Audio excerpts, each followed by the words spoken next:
Halo semua, Assalamualaikum warahmatullahi wabarakatuh. Balik lagi bareng Mama Dea, karena bahagia bukan cuma tentang hasil tapi juga perjalanan. Nah, hari ini tuh mau cerita tentang hamil dan cuti hamil. Ngejalanin masa kerja dengan perut yang makin lama makin besar. Jadi, ini tuh mengenang gitu ya, dan juga mencoba membagikan pengalaman, siapa tahu ada yang bisa diambil manfaatnya. Kalau diingat-ingat gitu pas hamil dia sebenarnya kayak kehamilan orang pada umumnya alhamdulillahnya gitu ya. Ya morning sickness ada, mual muntah ada, pegel-pegel ada, ngantuk di kantor karena malamnya nggak bisa tidur ada, kesakitan karena nggak bisa minum obat selain paracetamol karena takut buat janin ada gitu ya. Nah, terus itu harus dilalui pada saat bekerja gitu ya. Kaki yang mulai ngebengkak gitu ya. Pada akhirnya lebih milih nyeker daripada pakai sepatu pantofel itu juga ada. Nah, jadi ketika kerja sambil hamil itu ya sebenarnya tuh bukan ajang bukti-buktian aku bisa, aku kuat, enggak. Tapi gimana caranya ngerawat diri sambil berkarya. Karena bukan cuma satu badan lagi yang dipikirin, tapi ada kehidupan lain yang bergantung sama kita. Jadi, jangan pernah paksain diri, tahu batasan, ingat badannya bagi dua. Jadi kalau aku gitu ya pada saat hamil gitu ya, ya udah gitu. Ketika aku lelah, aku langsung istirahat. Aku bahkan pernah izin tidur di musola gitu ya, karena ngantuk. Jangan tunggu sampai drop. Terus ngobrol-ngobrol sama atasan dan juga sama sekitar. Jadi ketika pertama kali aku tahu hamil gitu ya, aku langsung kasih tahu gitu ya.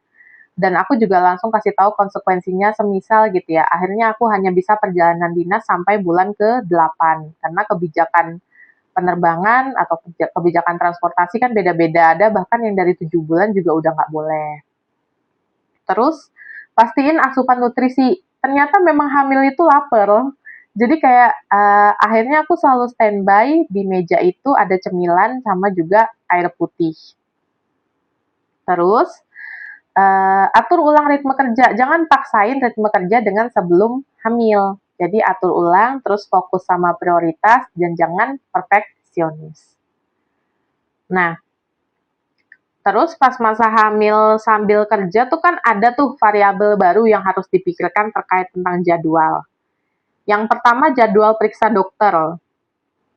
Nah, jadwal periksa dokter itu tipsnya buat calon ibu ataupun ibu-ibu yang bekerja, coba kalau bisa cari weekend atau cari pada saat libur atau pada saat malam biar nggak bentrok sama kerjaan.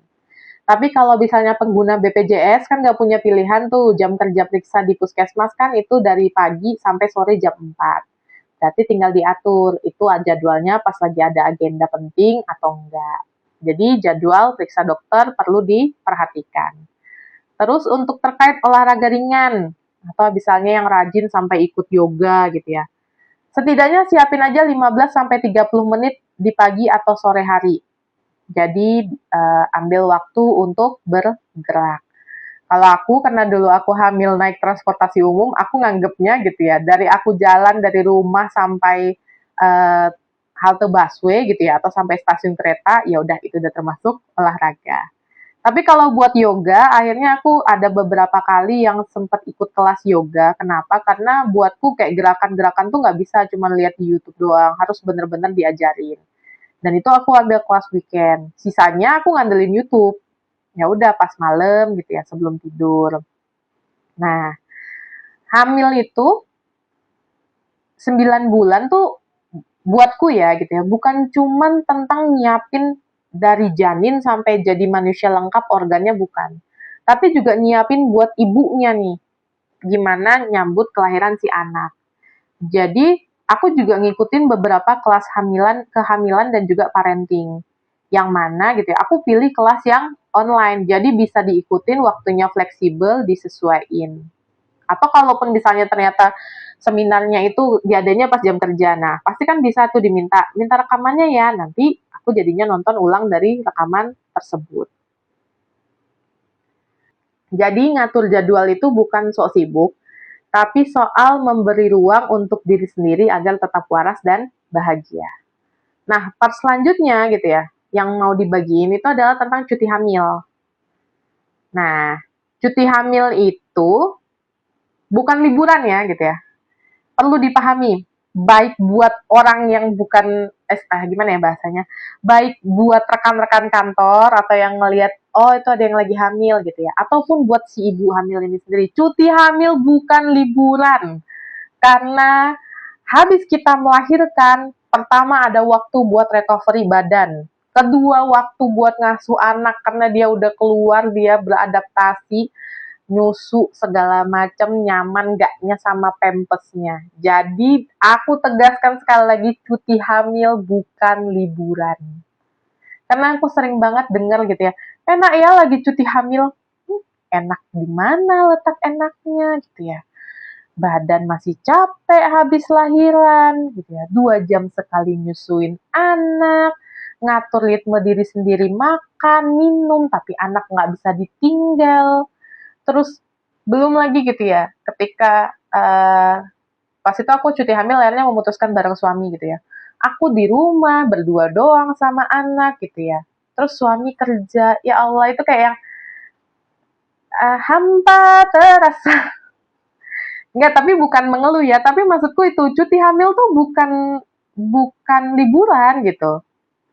Jadi cuti hamil itu adalah satu rutinitas tersendiri. Nah, untuk cuti hamil itu hak ya, itu hak yang harus dipenuhi gitu ya bagi pemberi kerja terhadap penerima kerja.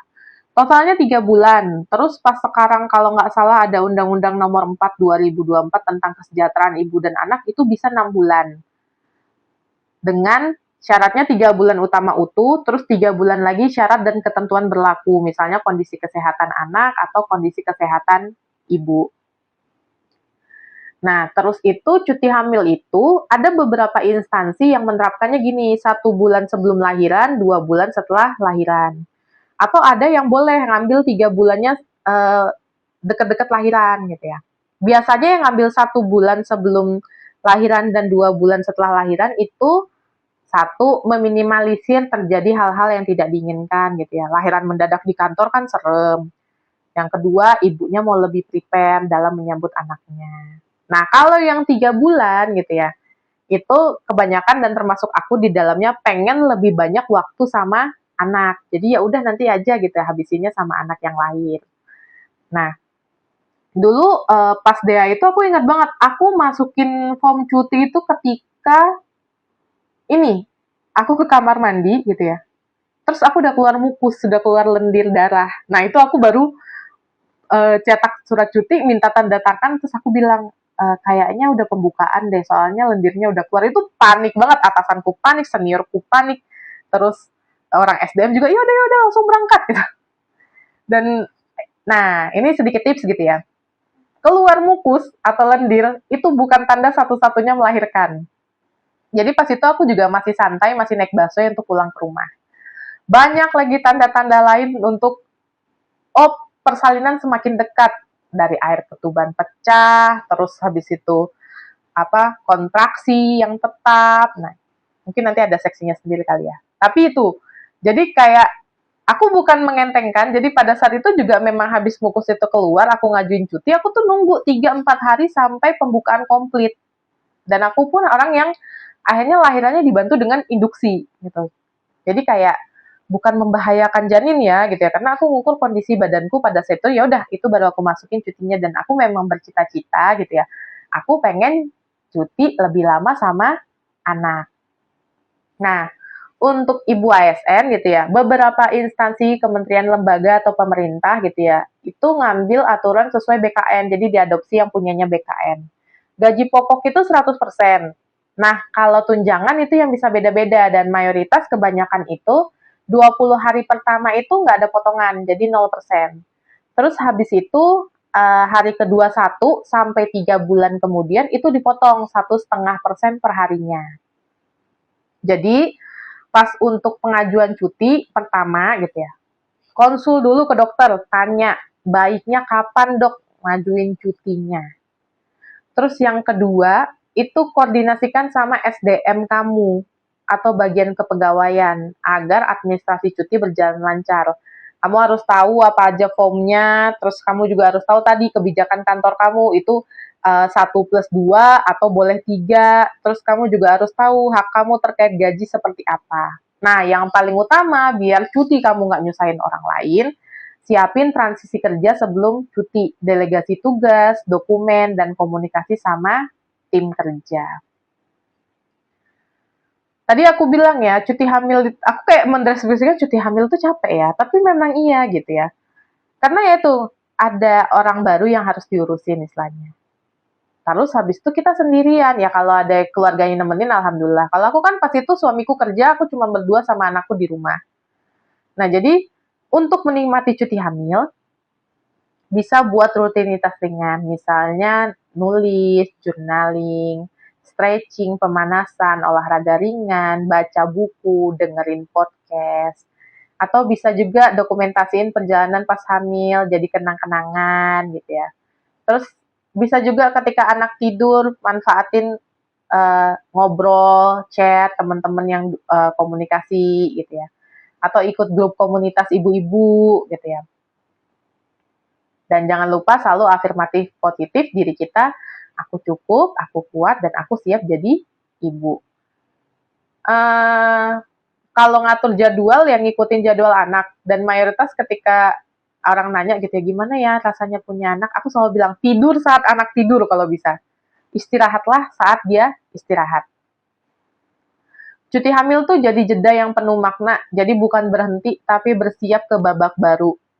Jadi nggak perlu dihabisin dengan ngerasa bersalah, kok nggak kerja, kok nggak produktif lagi ya, nanti ketinggalan nggak ya. Ketimbang berkutat sama rasa bersalah gitu ya, terus ngasuh anaknya jadi nggak optimal, mending gitu ya, pas balik cuti gitu ya, memang harus ngejar ketertinggalan. Nah itu mungkin pas masa-masa menghabiskan masa cuti bisa tetap tanya teman-teman atau pantau grup. Nah, mama-mama sekalian kira-kira gitu ya, apa sih tantangan terbesar gitu ya saat kerja sambil hamil? Terus atau gimana sih cara nikmatin cuti hamilnya? Atau sekarang lagi hamil, bayangannya kira-kira bakal seperti apa?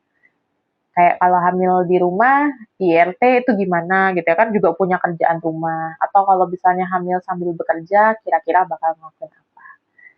Oke, terima kasih sudah menonton sampai akhir. Jangan lupa subscribe, like, dan komennya ya. Sampai ketemu di konten berikutnya, karena Mama Dea akan terus berbagi. Assalamualaikum, dadah semuanya.